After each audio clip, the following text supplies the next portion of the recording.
अस्सलाम वालेकुम नाज़रीन, धरती टीवी के प्रोग्राम अवामी मसला में अवामी ओडेरो लाल में अवाजो मेज़बान फज़ल बलोच।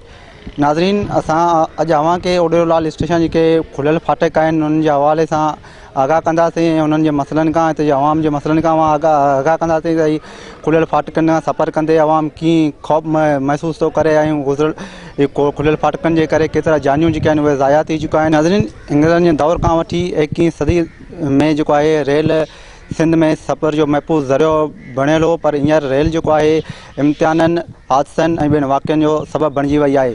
जॾहिं त खुलियल जेके फाटक आहिनि उन्हनि ते मौत जो जेको आहे रक़्स जारी आहे। जॾहिं त ओडेरो लाल स्टेशन जेके मुख़्तलिफ़ रेलवे फाटक आहिनि उन्हनि में केतिरा ई हादसा जेके आहिनि उहे थी चुका आहिनि। ओडेरो लाल स्टेशन जा रेलवे फाटक हुजनि या पलीजान जा जेके मुख़्तलिफ़ रेलवे फाटक आहिनि उन्हनि ते केतिरे इंसानियूं जेके आहिनि उहे जानियूं जेके आहिनि उहे ज़ाया पिणु थी चुकियूं आहिनि। पर रेलवे इंतिज़ामिया आहे या वफ़ाक़ी हुकूमत आहे या सिंध हुकूमत आहे उहो को बि नोटिस वठण लाइ तयारु न आहे ऐं उहो सिर्फ़ु हिक ॿिए ते इल्ज़ाम तराशी करण में ई पूरा आहिनि। जॾहिं त हिकु तरफ़ ॾिसिजे त रेलवे जेको आहे सफ़री सहूलियत जो सस्तो ऐं मयारी सहूलियत पिणु आहे, पर जेके आहिनि रेल जेको आहे हींअर हादसनि जो जेके सबबु बणिजी विया आहिनि। केतिरा ई हादसा जेके आहिनि रेल जेके आहिनि खुलियल फाटकनि जे करे थी रहिया आहिनि। इंसानियूं जानियूं जेके आहिनि उहे ज़ाया थी रहियूं आहिनि। केतिरा ई जेके माण्हू आहिनि पहिरां जेके आहिनि रेल जे हादसनि में विञाए चुका आहिनि। ताज़ो इहे ॾिसूं था त रोड़ी में जेको आहे मुसाफ़िर कोच आहे उहो बि रेल जे ज़द में अची केतिरा ई जानियूं जेके आहिनि उन में ज़ाया थी चुकियूं आहिनि। जॾहिं त हिन हवाले सां ओडेरो लाल स्टेशन मुख़्तलिफ़ जेके खुलियल फाटक आहिनि उहे बि इंसानी जानियुनि जेके सबबु बणिजी चुका आहिनि। पर शायदि इन रेलवे फाटकनि जी अञा ताईं वफ़ाक़ी हुकूमत आहे या सिंध हुकूमत आहे या रेलवे इंतिज़ामिया आहे को बि ध्यानु न ॾिनो आहे। मुख़्तलिफ़ खुलियल फाटकनि ते जेके आहिनि गेट जेके आहिनि उहे बि न लॻा आहिनि। इन हवाले सां ओडेरो लाल स्टेशन जेके रहवासी आहिनि फाटकनि ते जेके सफ़र कंदड़ आहिनि या ॻोठाणा आहिनि उहे छा था चवनि उन्हनि खां असां उन्हनि जा मसइला वां कंहिं अवामी मसइलनि जे ज़रिए ॿुधाइण जी कोशिशि कयूं था। समाजी अॻुवान आहिनि जेके आहिनि सियासी अॻुवान आहिनि उन्हनि सां बि इन हवाले सां पुछण जी कोशिशि कंदासीं त उहे छा था चवनि उन्हनि खां मालूम कयूं। 4 महीना थिया आहिनि ही फाटक हिते लाहियूं हफ़्ते खनि में वरी ऑर्डर अची वेंदो। ऑर्डर कोन आयो आहे, हाणे नवां ऑर्डर ईंदा उन ते वरी ही फाटक लॻंदा। असांखे इहा बि ॿुधण में आई आहे त 5 साल जी सिंध गवर्नमेंट हिननि खे पेमेंट बि करे छॾी आहे तॾहिं बि इहे फाटक नथा हलनि। सबबु छा आहे? आख़िर में हादसा बि थी विया। हादसा त इलाही थिया आहिनि। महीनो अॻे बि छोकिरा हिते 2 मुआ आहिनि एक्सीडेंट में, रेल जे एक्सीडेंट में हिते ई शेखनि जा छोकिरा 2 मुआ आहिनि। तव्हां छा था चवनि ज़िम्मेवारी क्या सिंध हुकूमत आहे वफ़ाक़ी हुकूमत आहे केरु आहे? न वफ़ाक़ी हुकूमत कोन्हे, ही हिते सिंध हुकूमत ऐं रेलवे हिते जी इंतिज़ामिया IN DN DS इहा इन्हनि जी ज़िम्मेवारी। शिकायतूं कयूं आहिनि इलाही 2-3 दफ़ा बाबा सभिनि खे मिनथूं करे ॿाहूं ॿधी असीं बीह रहिया। ग़रीब माण्हू हाणे छा कंदो? जंहिंजो धणी साईं न हूंदो हुनखे केरु छा चवंदो? अॼु 8-10 ॻोठ आहिनि, को हिकिड़ो ॻोठ कोन्हे हिन फाटक ते, 8-10 ॻोठ आहिनि। इन फाटकनि ते लाज़मी तव्हांजे ॻोठ जा जेके रहवासी आहिनि उहे वक़्तनि शहर में बि अधु कलाक में गुज़र बाबा 5-5 मिंट तूं रुगो। हाणे तूं हिते इंटरव्यू वठी तूं पाण ॾिसीं त हाणे अचनि पिया माण्हू घणी गाॾियूं थियूं मटनि हितां। जे शादी मुरादी थिए थी त पोइ त माना हिकारी असां लाइ वेला आहे। पोइ कीअं भला हिते किरास था करायो ॿारनि जहिड़ो असीं पाण ड्यूटी था करियूं ॿियो छा करियूं? पाण माना बीहे ते माण्हुनि खे किरास करायो। हा कराए शादी में मुरादी में मरणो परणो को गाॾियूं को छा थो थिए त पोइ राजे जा 2-2 माण्हू हेॾां 2-2 माण्हू हेॾां बाबा हो बसि इहा ॻाल्हि आहे। पोइ छा खुलियल जेके रेलवे फाटक आहिनि इन्हनि में जेके आहिनि किरासिंग गेट लॻाए विया बि हुआ, पोइ वरी हिननि खे लाथा विया आहिनि गेटनि खे। छा सबबु आहे? न करे छो लाथा? बाबा ही कुझु बि कोन्हे। सिंध हुकूमत उन्हनि खे पघार कोन पई ॾे ऐं उन जे करे ही चवंदा नाला नॉमिनेट करे हिननि जो पघार ही पंहिंजो गवर्नमेंट पई खाए। ऐं तो ॻाल्हि ॿुधायां गेट बि पासे में पिया आहिनि। पहिरीं बि इहो फाटक करोड़े रुपया ख़र्च थियो, उन खां पोइ वरी फाटक खे वरी पटे नई शयूं वरी ठाहियो वियो आहे। ठाहियो आहे त फाटक लॻभॻि 3 महीना ही हिननि हलायो आहे। 3 महीननि खां पोइ वरी खोले उछलाए विया आहिनि। चए बाबा असीं सुभाणे था चुप रहिंदासीं। सिंध हुकूमत खे असांजी अपील आहे त महिरबानी करे फाटक लॻायो वञे। ऐं राति ॾींहुं हादसा थियनि था ऐं 2 पासा ॻोठ लॻो पियो आहे। तक़रीबन 10 ॻोठ हिन रस्ते ते लॻनि था। सम्झिए, महिरबानी करे इहा ई अपील आहे त असांजो बाबा इहो फाटक लॻी वञे। स्टेशन जा घणा फाटक आहिनि जंहिंमें फाटक बाबा हिते 4-5 फाटक स्टेशन जा पिया आहिनि। इहे वॾे वाह जो पियो आहे, पले जाणी वारो पियो आहे, सभु फाटक पिया आहिनि। हादसा बि थियनि पिया। हींअर बस बि हादसा थी हेॾां सम्झिए रोड़ी में।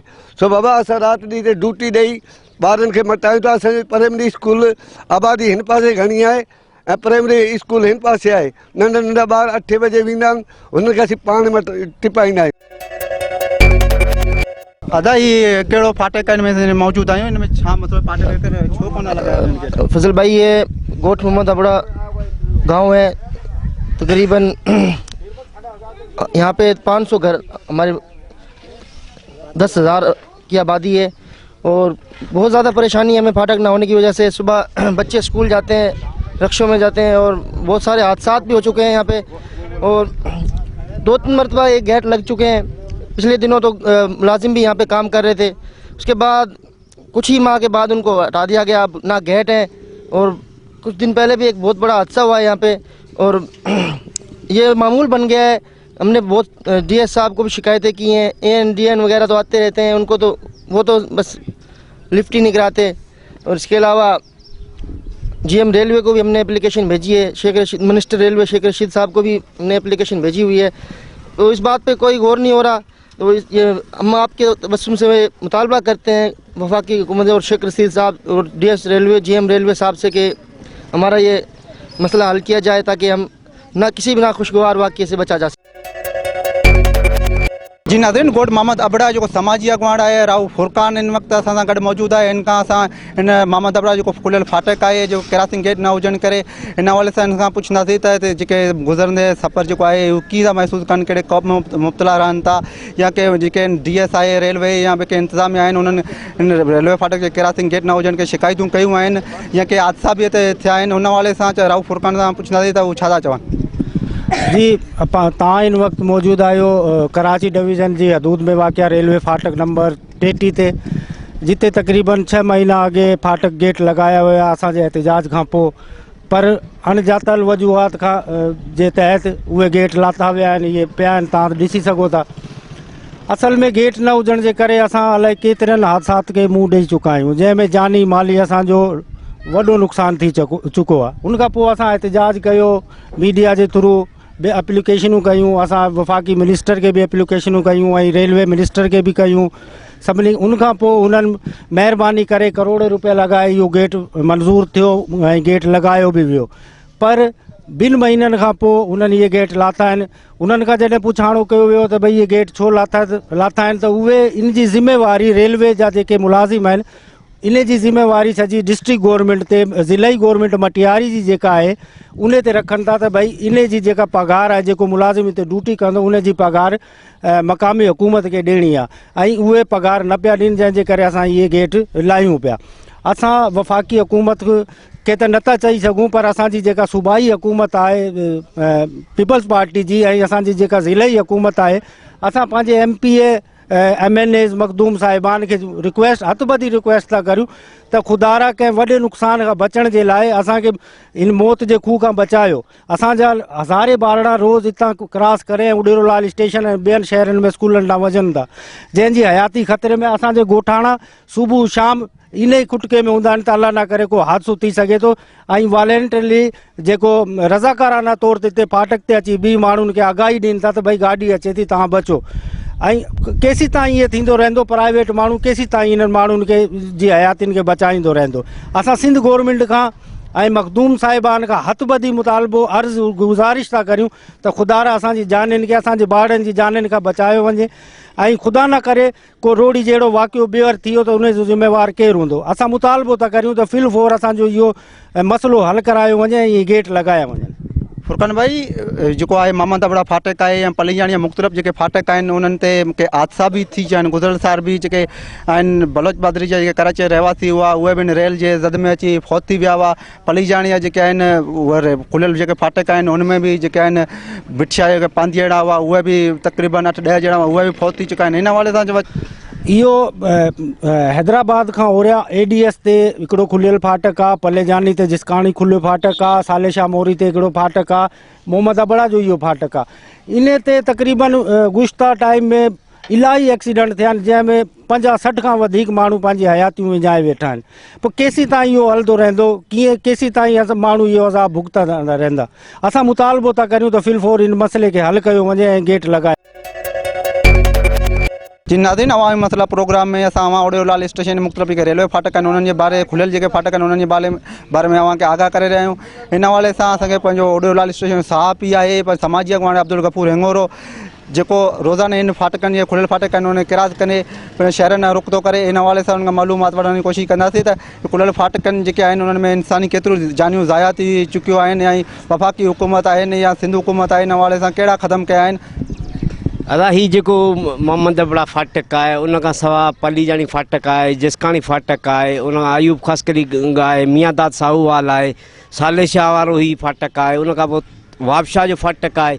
ये तक़रीबन 15 खां 20 फाटक आहिनि जिन खे तक़रीबन 4 सालनि 5 खां इन्हनि जी न ते माण्हू रखिया विया आहिनि, न उन जी मरमत कई आहे। उहे खुले मैदान खुलिया पिया आहिनि जंहिं करे हादसा बि इलाही थिया आहिनि।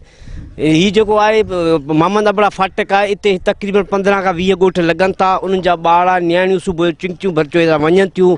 ऐं इहो ख़दशो आहे त हिते वॾो हादसो थी सघे थो। जंहिं महिल रोहिड़ीअ में न जेको वॾो हादसो थियो आहे त असांखे ख़दशो आहे हिते बि को अहिड़ो हादसो न थी सघे। उन खां सवाइ हिते कुझु ॾींहं अॻु सालिशाह फाटक ते 2 साल अॻु बलोच बिरादरी जा 2 माण्हू उहे बि उते फाटक न हुअण करे फ़ौत थी विया आहिनि।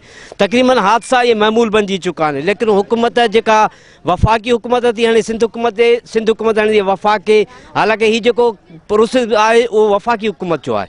हीउ खातो जेको आहे वफ़ाक़ी रेलवे जो आहे ऐं उन्हनि खे ई ख़र्चु करणु खपे। पर इहो तजुब जी ॻाल्हि थींदी त ॿई हुकूमतूं सिर्फ़ु नाले में आहिनि पर हादसा हिते जा इंसानी ज़िंदगियूं हुननि जे लाइ का अहमियत नथियूं रखनि। गफूर साहब, पलीजाणी में भी कुछ साल अॻु जेको आहे भिटशाह के पांतीड़ा उन्हनि जो बि एक्सीडेंट थियो, रेल जे ज़द में आया हुआ। त हिन हवाले सां तव्हां छा था चओ त उहे माण्हू केतिरा फ़ौत थी विया हुआ ऐं हुननि जो तालुक़ कहिड़े ख़ानदान सां हो? उहे टंडोलियार जा हुआ जेके सवेले भिटशाह ते विया पे पंहिंजे ज़ियारत लाइ। ऐं उहे तक़रीबन हिकिड़ी घर जा भाती 10 खां 12 भाती आहे। उहो वॾो हादसो थियो ऐं इहे हादसा तक़रीबन मामूल मूजिबि थियनि था पर हुकूमत खे इन शइ जो को फ़िक्र न आहे त इंसानी ज़िंदगियूं अचनि थियूं वञनि थियूं। हू सिर्फ़ु पंहिंजी सियासत चमकाइण लाइ पूरा आहिनि, हुकूमतूं हुननि ते हणनि। ऐं हीअ जेके फाटक अहम आहिनि, हीअ जेके तव्हांखे मूं 8 खां 10 15 फाटक ॿुधाया आहिनि, इहे अहम फाटक आहिनि ऐं इन्हनि ते माण्हुनि जी अचु वञु आमद तमामु घणी आहे। स्कूली ॿार अचनि था, माण्हू कारोबारी हवाले सां अचनि वञनि था। लेकिन हुकूमत हिन खे कुझु ॾींहं अॻु हिते एहतिजाज बि थिया हुआ। हीअ जेके हादसा आहिनि इहे तक़रीबन हिते जेके मूं तव्हांखे 15 खां 20 फाटक ॿुधाया आहिनि, हिते रोज़ाने माण्हुनि जी आमद रफ़्त आहे। उन खां पोइ स्कूली ॿार आहे, कारोबारी माण्हू, उन जी अचु वञु माना रोज़ाने बेस ते आहे। ऐं इन्हनि जे फाटक न हुअण करे केतिरियूं इंसानी ज़िंदगियूं अॻे बि ज़ाया थी आहिनि ऐं हाणे बि ख़दशो आहे। हीअ जेके मूं तव्हांखे वेझा फाटक ॿुधाया आहिनि, हिते त रोज़ाने बेस ते सवें माण्हू अचनि था, सवें ॿार स्कूल तइलीम पिराइनि था। ऐं इहो माना हिकिड़ो वॾो अलम इहो आहे त असांजी हुकूमत चाहे सिंध हुकूमत जे चाहे वफ़ाक़ी हुकूमत जे, इहे सिर्फ़ु दावाऊं वॾियूं थियूं कनि पर उन्हनि खे हिन आवाम जो हिते इंसानी ज़िंदगी जो को फ़िक्र न आहे। असां PTI जे हुकूमत खां शेख रशीद जेको मिनिस्टर आहे उन खां मुतालबो था करियूं, ख़ुदारा जे करे तव्हांखे मिनिस्ट्रियूं न हलाइणियूं त इस्तीफ़ा ॾेई हलिया वञो, इंसानी ज़िंदगियुनि जो कम अज़ कम ख़्यालु रखो। वक़्तनि में वक़्तनि ओडेरो लाल स्टेशन फाटक आहे या मोहम्मद अबड़ा फाटक आहे, ॿिया मुख़्तलिफ़ फाटक आहिनि, उन्हनि ते कुझु महीना अॻु बि असां ॾिसो त गेट लॻाया बि विया हुआ। उन्हनि जो छा सबबु था इहे गेट वरी लाता विया आहिनि, इहो कुझु सबबु छा आहिनि? हा, इहे तक़रीबन अॼु खां 6 महीना या 8 महीना पहिरीं हिन प्रोटेस्ट बि हितां जे असांजे शहरनि ॻोठनि एहतिजाज कया। उन खां पोइ हुकूमत सुजाग थी, निडमाउ थी, पोइ कुझु फाटकनि ते उन कमु कयो ऐं फाटक कुझु ॾींहंनि लाइ माण्हू चालू बि कया, माण्हू बि रखिया। पर अनक़रीब तक़रीबन महीनो अलाए 2 महीननि खां पोइ ओचितो हुकूमत जे लाइ कहिड़ो थियो जो उहे फाटक बंदि करे उन माण्हुनि खे कढियो वियो। हुनजो चवणु इहो हो त हिन जो जेको पघारूं आहिनि फाटक ते माण्हू रखण वारनि जूं, उहो त या त ज़िले हुकूमत भरे या सिंध हुकूमत भरे। असां वटि एतिरा फंडिंग न आहिनि जो उन्हनि माण्हुनि एतिरनि उन्हनि जो असीं पघारूं ॾियूं। पर इन असां इहो हुकूमत खां पुछूं था जॾहिं किरोड़ूं ख़रबूं रुपया कमाईंदड़ रेलवे खातो, उन्हनि खे तक़रीबन 20 खां माण्हू मुलाज़िम रखण जूं पघारूं न आहिनि।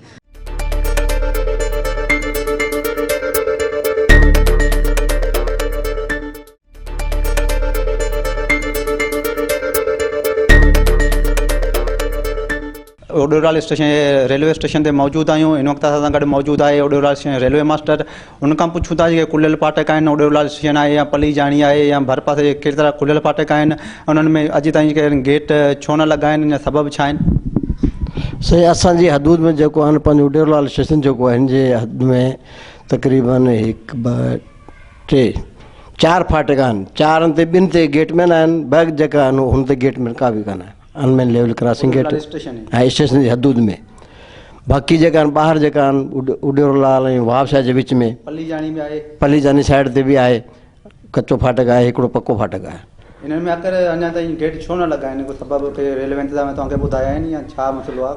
सही, हू बजट जो मसइलो कोन्हे, हीअ जेका आहिनि पंहिंजो हिकिड़े ते माण्हू रखिया आहिनि, कचा माण्हू रखिया आहिनि फ़िलहालु पलीजानी ते, हू पको गेट थी वियो आहे। बाक़ी पंहिंजो जेको आहे वाह वारो गेट जेको आहे इन जो प्रोसीजर हले पियो, हू चवंदा असां वटि माण्हू न आहिनि, इम्प्लाई हुजे त माण्हू रखनि हिते। ॿियो इनमें हादसा बि घणो करे मुंहिंजे कल में ओडेरो मामा दबड़ा फाटक आहे या वाह वारो फाटक आहे या पलीजाणी हादसा बि थी चुका आहिनि रेल या ही पलीजानी वारे थिया आहिनि, पाण वारे हिते कोन्ह थिया आहिनि एतिरा। मोहम्मद ही पंहिंजो वाह वारे ते बि हिकिड़ो चकर हादसो थियो, कराची वासी जेके आहिनि 2 ॼणा पहुची चुका हुआ। ही 2 साल पुराणा हूंदा, पोइ मुंहिंजी हूंदे कोन्ह थिया आहिनि हिते। बाक़ी हिते मियांदात सावल फाटक ते उहो पठाण उहो बि मुंहिंजे रेल जी रद में अची पहुची चुका आहे। जी जी हा सम्झे न, हू बि उते बि फाटक वारो न हो, फाटक वारो न न हो, गेट लॻल बि कोन न कुझु कोन, कचो फाटक। पलीजाणी में हादसा थिया आहिनि, हा पलीजानी में थिया आहिनि, पर हाणे हू गेट पको थी वियो आहे। उहो जेको हादसो थियो उन हादसे खां पोइ गेट जेके आहिनि उहे लॻाइनि। हा लॻी विया आहिनि, हिकिड़ो गेट पको थी वियो आहे पलीजानी उडेर जे विच में। हींअर घणा कचा फाटक आहिनि जंहिंमें पंहिंजा गेट न आहिनि, तव्हांजे उडेरो लाल स्टेशन आहे या पलीजानी? उडेरो लाल स्टेशन ते पंहिंजा जेका आहिनि ही तक़रीबन स्टेशन हद में जेका आहिनि हिकिड़ो आहे पंहिंजो वाह वारो जो आउटर सिंगल जे अंदरि आहे, हुते फाटक वारो कोन आहे। बाक़ी अबड़े ॻोठ वारो हुते बि कोन आहे, विच में कचो फाटक आहे पंहिंजो, इन ते बि कोन आहिनि माण्हू। मियांदात सावल, मियां साहब कहिड़े साइड ते आहे? ही पंहिंजो कोन्हे सावलनि, ही जो वाह वारो हिते बि न आहे, वापसा साइड ते जेका आहिनि हुन पासे जी ख़बर कान्हे फ़िलहाल। हवाले सां तव्हां हुकूमत खे कुझु लेटर वग़ैरह लिखियो आहे रेलवे इंतज़ामिया के छा फाटक? हीअ असांजो मौक़िफ़ न आहे, हीअ आहे इंजीनियरिंग स्टाफ जो आहे, हू चवंदा असां लिखियो आहे फ़िलहाल, पोइ अलाए छा थियो छा न थियो हुननि जो। माना हीअ जेको कमु आहे त इंजीनियरिंग डिपार्टमेंट जो कमु आहे त उहो लिखनि, तव्हांजो कमु आहे त सिर्फ़ु हिते असांजो जेको आहे एरियो जेको हूंदो आहे बिटवीन सिग्नल अप सां वठी डाउन सिग्नल जेको आहे न आउटर सिग्नल, हिन जे विच जो हूंदो आहे, इहो असांजे हद में आहे। पर हिन जो बि जेको कमकार थींदो आहे न इहो इंजीनियरिंग वारा कंदा आहिनि। हा फाटकनि जो सॼो मटीरियल या पंहिंजो मेंटेनेंस वग़ैरह या हिन जो ठाहिणु फिटाइणु हुनजो था, माना उहो पंहिंजो इंजीनियरिंग जा हा इंजीनियरिंग। लाज़मी डीएस रेलवे बि वक़्तनि वक़्तनि ते विज़िट बि कंदा रहिया, हा बिल्कुलु, माण्हुनि उन्हनि जूं शिकायतूं बि कयूं हूंदियूं त खुलियल फाटक आहिनि, तव्हां बि लाज़मी हा न बिल्कुलु असां बि ॿुधायो साईं हिते माण्हू खपे, असांखे पको खपे माण्हू, गेट पका कनि थियणु खपे हिते, उहो हा करे हली था वञनि, पोइ हलनि माल। जी नाज़रीन, धरती टीवी प्रोग्राम मसला में अवां ओडेरो लाल स्टेशन मौजूदु रेलवे मास्टर जा वीचार ॿुधा। उन्हनि जो चवणु आहे त ओडेरो लाल स्टेशन आहे, पलीजाणी आहे ऐं भर पासे जेके आहिनि मुख़्तलिफ़ फाटक जेके आहिनि तक़रीबन 2 खां 3 फाटक आहिनि, उन्हनि में वक़्तु गेट जेके आहिनि लॻल न आहिनि। उन्हनि जेके हिते रवासी आहिनि उन्हनि में वक़्तनि वक़्तनि डीएस रेलवे आहे या ॿियनि अमलदारनि खे चयो आहे, असांखे बि शिकायतूं कयूं आहिनि, पर इहो असांजो जेको कमु न आहे हिते इंजीनियरिंग जो कमु आहे, उन्हनि जी आहे ज़हन में असां उहा ॻाल्हि विहारी आहे त हिते जेके माण्हू रखिया वञनि, गेट जेके लॻाया वञनि। जॾहिं त पलीजाणी भरिसां जेको आहे जिसखाणी फाटक आहे उते हादसा थिया, उनखां पोइ जेको आहे इंतिज़ामिया उते गेट लॻाया आहिनि। हाणे वधीक जेको आहे हिते रहवासी आहिनि उन्हनि खां ॻाल्हि ॿोल कयूं था त हिन वारे सां छा था चओ? धरती टीवी प्रोग्राम अवामी मसला में अॼु असां अव्हांखे ॿुधाए रहिया आहियूं ओडेरो लाल स्टेशन जे मुख़्तलिफ़ रेलवे फाटकनि जेके क्रॉसिंग गेट आहिनि उहे न हुजनि करे हादसा बि रोज़ जा मामूल बणिजी विया आहिनि। ओडेरो लाल स्टेशन सचू अबड़ा फाटक आहे, मोहम्मद अबड़ा फाटक आहे, मियांदात सावल जेको आहे उहे फाटक जेके आहिनि उन में गेट मौजूदु न आहिनि। जॾहिं पलीजाणी जा मुख़्तलिफ़ जेके आहिनि फाटक आहिनि उन्हनि वक़्तनि वक़्तनि माना हादसा बि थींदा रहिया आहिनि। हिन हवाले सां बि हिते जेके रवासी आहिनि उन्हनि सां ॻाल्हि ॿोल कयूं था त हिन हवाले सां छा था चवनि, अचो त हुन सां ॻाल्हि ॿोल। हिन ओडेरो लाल स्टेशन में न को फाटक आहे न को का सहूलियत आहे।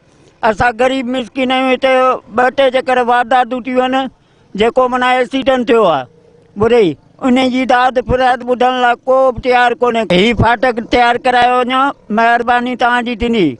शेख रशीद खे असां इहा दरख़्वास्त ऐं अपील था ॾियूं त महिरबानी करे ओडेरो लाल स्टेशन जो फाटक खे तयारु करायो। प्रोग्राम अवामी मसला में असां सां हिन वक़्तु गॾु मौजूदु आहे नून लीग जो तरके मटियारी जो अॻवान राहू सरदार। हिन सां असां घुरियल फाटक जेके आहिनि ओडेरो लाल स्टेशन जा मोहम्मद अबड़ा फाटक आहे या सचू अबड़ा फाटक आहे या जिसकाणी फाटक आहे या पलीजाणी मुख़्तलिफ़ खुलियल फाटक आहिनि, हिन जे हवाले सां ॻाल्हि ॿोल कंदासीं त हिन फाटकनि जा करता छो इन फाटकनि में गेट नथा लॻाया वञनि, इहो सबबु छा आहिनि, आख़िर हिननि वफ़ाक़ी हुकूमत जा माना कारण आहिनि या ज़िम्मेवार आहे या सिंध हुकूमतनि जो ज़िम्मेवार आहे?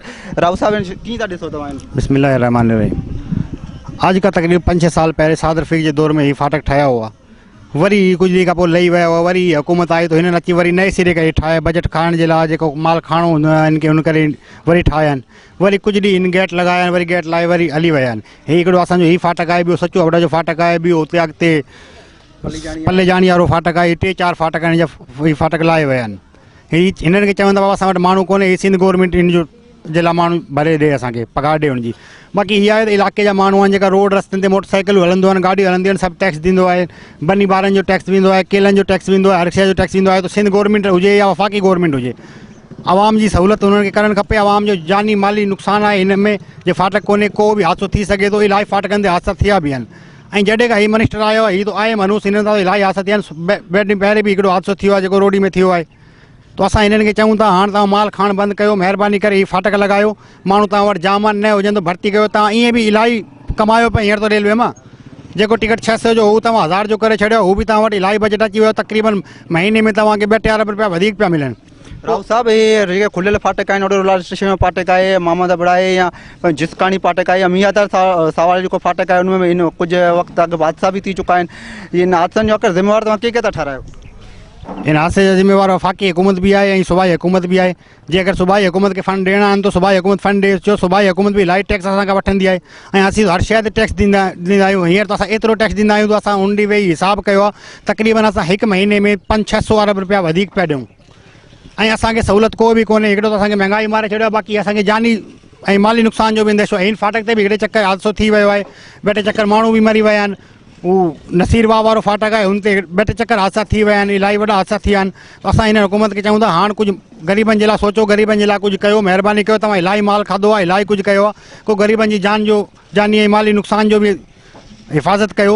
तव्हां छाजे लाइ आहियो जे तव्हां सां हीउ नथो थी सघे त माठड़ी करे पंहिंजे घर हली वञो राव साहब ही हुकूमत जेको आहे वफ़ाक़ी वज़ीर आहे शेख रशीद आहे या सूबाई हुकूमत जेको आहे उहो हिकु जेको आहिनि इल्ज़ाम तराशी पिया कनि रोड़ी में जेको हादसो थियो आहे हुन हवाले सां बि उहो चवनि था त रेलवे इंतिज़ामिया ज़िम्मेवार आहे रेलवे इंतिज़ामिया चयो त सूबाई हुकूमत ज़िम्मेवार आहिनि छा हिननि खे इल्ज़ाम तराशी खां सवाइ अमली कमु करणु खपे या अलॻि ॻाल्हि इहा जेका इल्ज़ाम तराशी कंदा आहिनि इल्ज़ाम तराशी खां ग़रीब माण्हू खे कुझु कोन्हे वणंदो ग़रीब माण्हू खे थिए ग़रीब माण्हू खे तहफ़ुज़ ॾियो तव्हां इल्ज़ाम तराशी कंदा आहियो बसि टीवी में अची बयानबाज़ी कंदा आहियो हिन खां कुझु कोन्हे थींदो हू अची हुनजे मथां इल्ज़ाम थो लॻाए हू अची हुनजे मथां इल्ज़ाम जे तव्हां खां ॿिन्हिनि खां नथो थी सघे त अधु अधु करे कुझु न कुझु करे माण्हुनि खे तहफ़ुज़ ॾियो न तव्हां इल्ज़ाम हणण त छा थींदो हाणे शेख रशीद अची टीवी ते रुगो इल्ज़ाम हणंदो आहे हुनखे इल्ज़ाम हणण खां अलावा ॿियो को कम ई कोन्हे हीउ कोन्हे हू कोन्हे बाबा तूं रेलवे जो वज़ीर आहीं रेलवे ते तवजो ॾे तूं अची ॿियनि कमनि में फस टंग अड़ाए वेठो आहीं हीउ तुंहिंजे लाइ मुनासिबु तूं रेलवे खे पंहिंजी ठाह पहिरें ही खुलियल जेके गेट ते साम्हूं पिया आहिनि असांजे इहे अकर छो कोन था लॻाया वञनि हिननि सां तव्हां रेलवे DS आहे या के इंतिज़ामिया आहिनि सूबाई हुकूमत आहे हिननि सां मतलब कंहिं सां ॻाल्हायो आहे असां DS साहिब सां बि पहिरें हिकिड़े ॿ चकर ॻाल्हायो आहे पोइ मुख़्तियार ख़ान AC साहिब बि हिते आयो आहे टपेदार बि आयो विज़िट बि करे विया आहिनि